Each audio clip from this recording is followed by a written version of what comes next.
Hi guys, I'm Kasha. Welcome to the channel and welcome as always to our coffee times to discuss books and horror. And today I bring you a book haul. It is a total of 24 books. There are some second-hand ones, some new ones, so let's dive into it.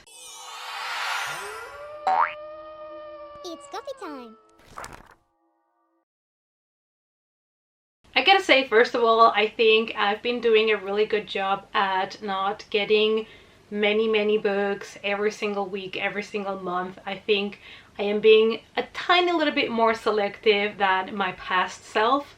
And also I have been trying to get more secondhand books, and at the same time I have been purging books to make sure that there's always room on my shelves. So I feel like slowly I am finding a better balance between donating books or just unhauling them and getting new books in. So I'm quite happy, and here are 24 books that I decided to add to my collection. Some of them is just books that I want to try.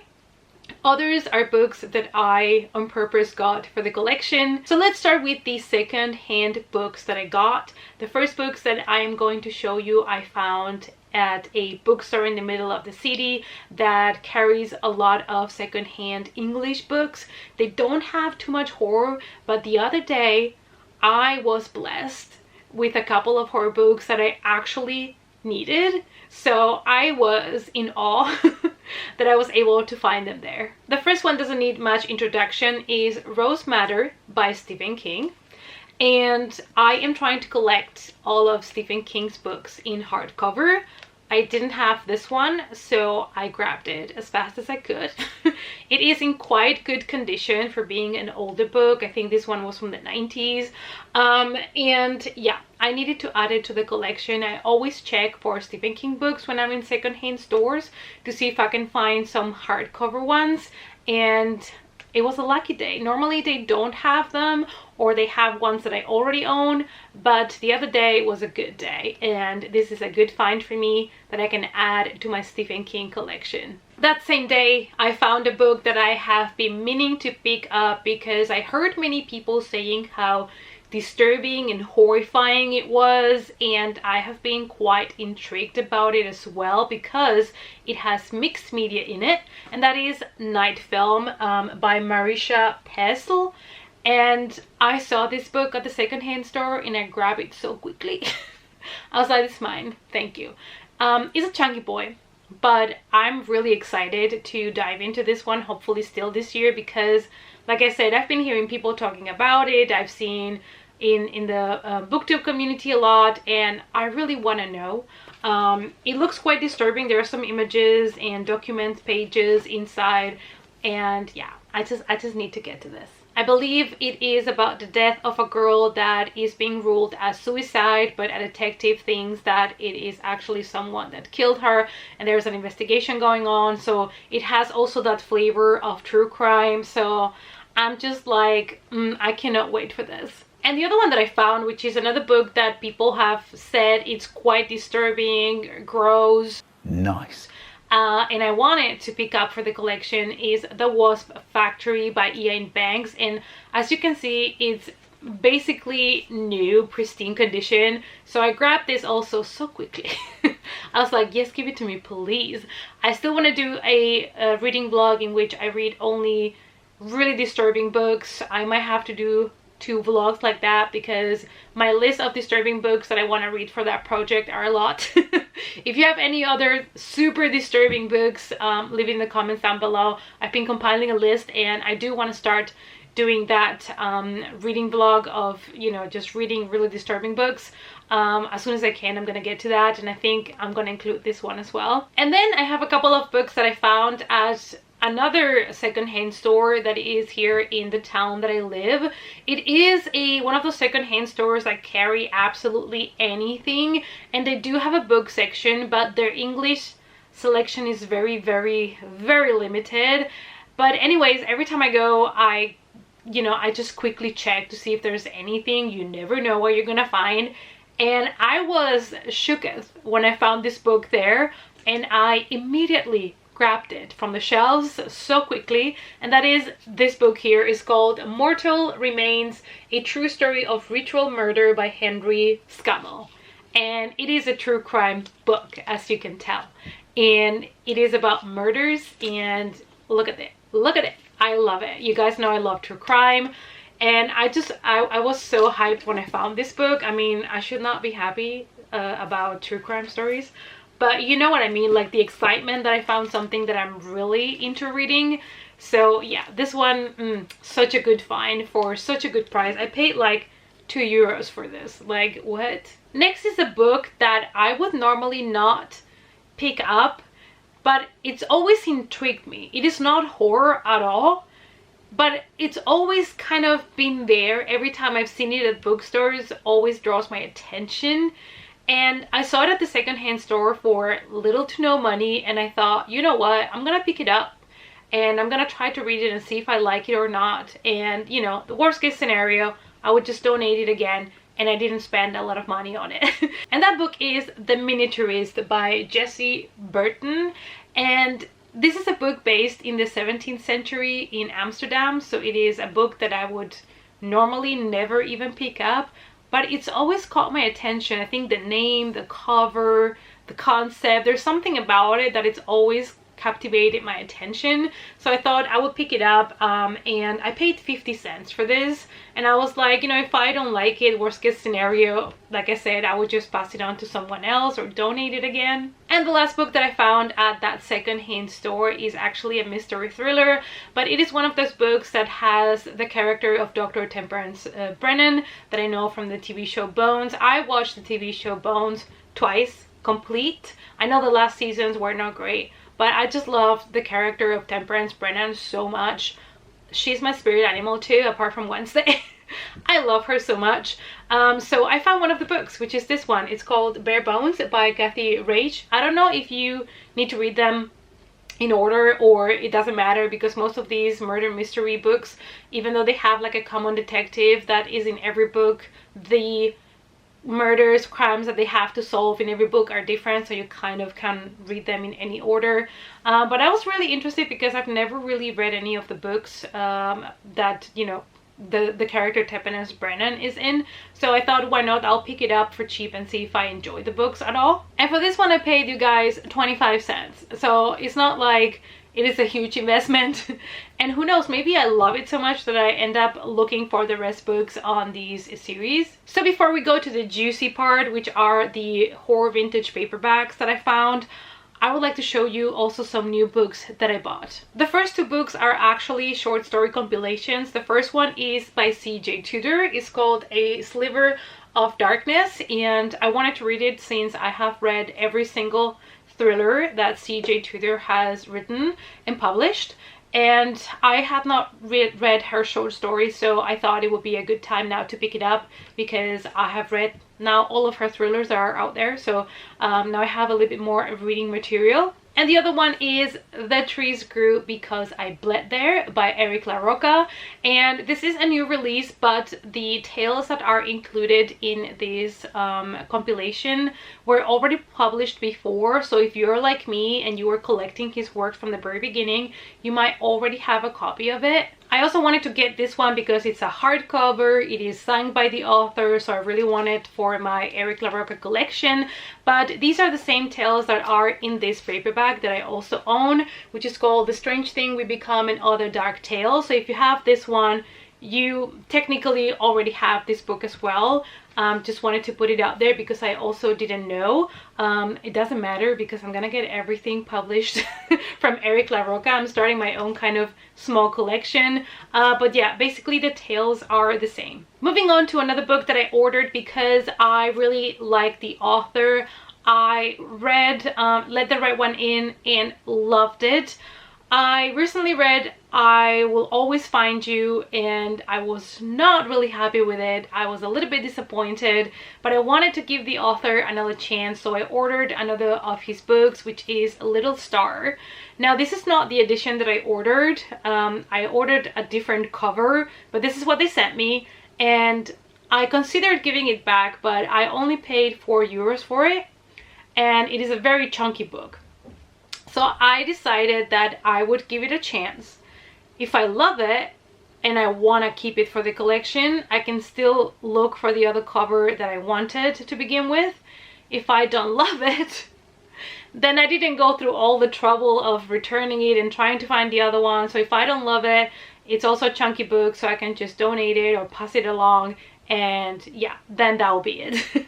But I'm really excited to try it out and see if I love it, since I ended up being a little bit disappointed with I Will Always Find You, but that one was a mix of fiction and non-fiction about his life, so I think that is why it didn't really work for me. So I have, you know, better hopes for this. I finally picked up a copy of Charlotte Says by Alex Bell. This is the second book after Frozen Charlotte, which is YA horror thriller, but it serves as a prequel. So this tells the story of the house before Frozen Charlotte. Now, I decided to read them in publication order, even though this is a prequel. You can do as you please, but I do recommend you guys to check out Frozen Charlotte if you haven't yet, because it was a great spooky doll horror story, and I'm really excited to finally be able to read the prequel and maybe find out a lot more about where the dolls originated, where they came from, what happened in that place before our main character in Frozen Charlotte moved there with her family. So I'm really excited for this. Moving on, I have a vampire book. I have Bloody Fool for Love by William Ritter, and this is going to be one of the books he's going to write. These are all going to be prequels based on characters from the Buffy the Vampire Slayer universe, and I really like Spike and I want to read more vampire books. So yeah, I picked this one up. I was really excited. It's a book, I'm not sure if it came out this year or last year, but recently, and yeah, it's been on my radar. Finally went down in price, so I decided to grab it. The next book that I picked up, it's because I'm a little bit ashamed that I have never read a book by this author, and that is Juno Dawson. So I have picked up this one here, Say Her Name, because this one is a YA horror that it is inspired on Bloody Mary, and I really like the legend of Bloody Mary. I've been really missing out on this author, I know. A lot of people love her writing, love her books, and I met her and I saw her in London last year during YALC.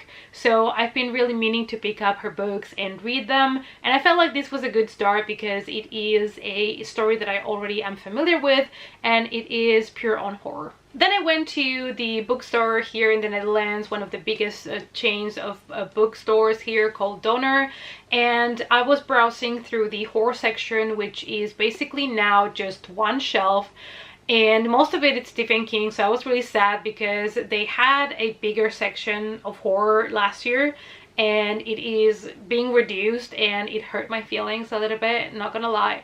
But I also went to check the YA section, and I found a new horror YA that I had never heard of, and the cover just called me and I had to check it out, and that is Dead Flip by Sarah Farizan. This is a book compared to Stranger Things. It is based in the 90s. It is about three friends that were, you know, bonding when they were kids about arcade games and Halloween and horror movies. But then a couple of years later, one of the friends, Sam, has disappeared, and the other two friends don't really speak to each other.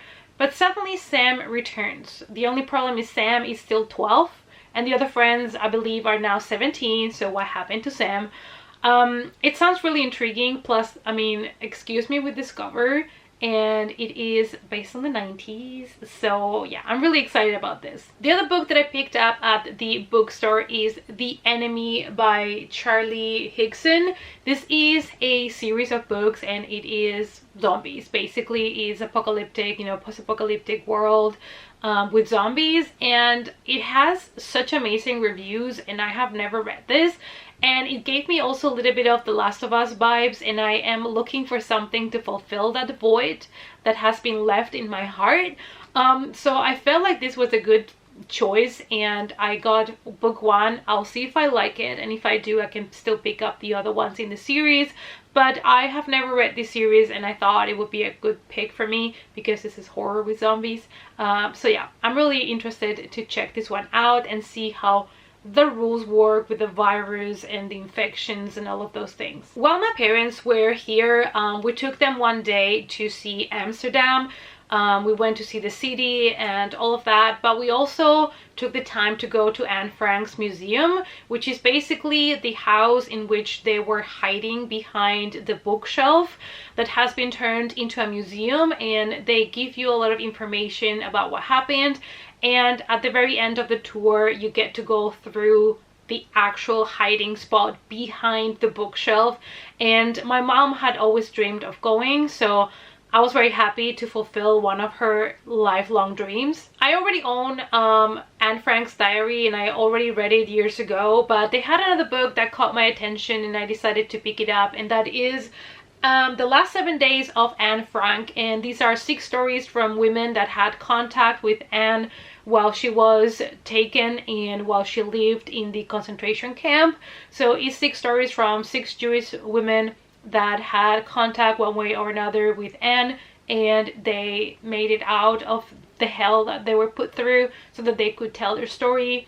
So yeah, I decided to pick this one up and read it since I already read the diary. So I thought it would be interesting to see what these other 6 women that knew Anne had to tell about her and about the situation that they were living in. Now let's move to the more old school horror books. The first one that I have is a Christopher Pike book. I was able to find The Wicked Heart in this cool edition. I have other books by Christopher Pike in this edition, so it's gonna match perfectly with the collection, and I'm always trying to find more Christopher Pike books that I can add to the collection. So when I saw this one and it was on sale, I decided to grab it. The next vintage horror books are from a seller that I tend to buy books from when I can. He has a lot of old vintage horror paperbacks and hardbacks, and from time to time when I can, I take a look at what he has and I order a couple of books. So the next batch is here. The first one is Captives by Sean Hudson. One of you guys on the comments recommended me recently to check out this author because he also writes vintage horror, and I decided to pick this one up because it deals with a detective in a series of murders, so I thought it would be a good kind of horror thriller as an introduction to the author, and I really hope to enjoy it. I don't know exactly what to expect. I've never read anything by the author. I know many of his books and the covers have been featured also on Paperbacks from Hell and all of that, so I'm really excited to finally dive into this. The next book that I picked up from this seller is another chunky boy. It is Carry On Comfort by Dan Simmons. I believe this one is based around the exploitation camps in the Nazi era. When I pick up these old school like vintage horror paperbacks, I don't always particularly pay too much attention on the plot or what they're about, because for me, I want them for my horror collection, from my horror paperbacks, and I do want to eventually read them all. And if I decide later on that there are some books that are definitely not for me or that I absolutely hated, I can still part with them. But I decided to pick this one up. Dan Simmons is a very well-known author. The skeleton here is so cute, and yeah, it's a really chunky boy, but we will eventually tackle this beast. Next we have this cute boy over here. Is called In a Dark Dream by Charles L. Grant, and it is about a murderer, a psychopath that has been released from a mental institution even though he's not stable yet. So I'm expecting people to die. Yeah, and also it is very cute. Next is a book that I absolutely loved this edition and I really wanted it. It is not in the best shape, I know, but just the fact that I was able to find it over here. Again, finding these types of books over here is not easy. It's hard. It's not as easy as in the US. So I was really pleased to find My Sweet Audrina by V.C. Andrews, and I wanted this edition because it has one of those covers that you can open, and the image here, it's just absolutely stunning. Love it, worth every penny. But like I said, it's not a perfect edition. The spine is quite in bad shape and all, but I can still read the book. It's not like I cannot read it. And the cover is half decent. But honestly, you guys, just for this, I would pay you the money. Plus, I really want to read more V.C. Andrews, so I'm really excited. I did love Flowers in the Attic. I thought it was fantastic, so I'm excited to dive into this one. I'm expecting it to be disturbing as well. So yeah, I really have high hopes for this. The next book that I picked up also because the cover was calling to me, and it is The Voice of the Night by Dean R. Koontz. This is about some friends that I think they are unconventional friends, and one of them asks the other one, have you ever killed something? And things escalate from there. Something like that. Like I said, for these books, I don't pay too much attention to the plot or what they're about, the themes. I just really truly enjoy those old horror paperbacks, and the feel that they have to them is very comforting to me. So I really want to add these ones to the collection and eventually get to read them, of course. And when I order a bunch of books from the seller, he tends to send me like a freebie just for, you know, to thank me for the order, since I've ordered from him a couple of times already. So this time he added a mystery crime thriller, and it is this one here. It's called Death in a Cold Climate by Robert Barnard. It's also a vintage paperback, so I love it. And I'm really excited to read this one as well. It's not too long, and why not? I love crime mystery thrillers. It doesn't have to be always extreme horror. So I'm really happy with this freebie that I got. And that was it, you guys. Those were all the books that I have added to the collection. I am loving to unhaul books every month, as well as get more selected books that I want to read. And I think I have found, or I am kind of finding, my happy balance between the two of unhauling and getting new books in. It's still a work in progress, but I feel like I'm in a much better place than when I started booktube and I started buying a gazillion of books that I ended up not reading. So yeah, my advice to you, if you want to control your purchases, is be very mindful of the things that you get. And also remember to always purge and unhaul, because it feels much better when you get new books and there is space on your shelves than when you get new books and you're already overloaded with books. That for me has given me so much more peace of mind to know that I have the space before I order new things. So that's kind of like my advice to you. But you don't have to. If you want to have a gazillions book at home, just have them. You know, whatever works for you. You don't have to unhaul if you don't want to. It's just for the people that want to do it. That would be my piece of advice. Alright guys, so before I keep on rambling around, I hope that you enjoyed this book haul. Let me know down below what you thought about the books, and let me know, what do you do when you get new books? Do you splurge like crazy? Are you trying to be more mindful of the things you get? Let me know in the comments down below. Thank you guys as always so much for watching, and I hope to see you all as always in our next coffee time. Bye!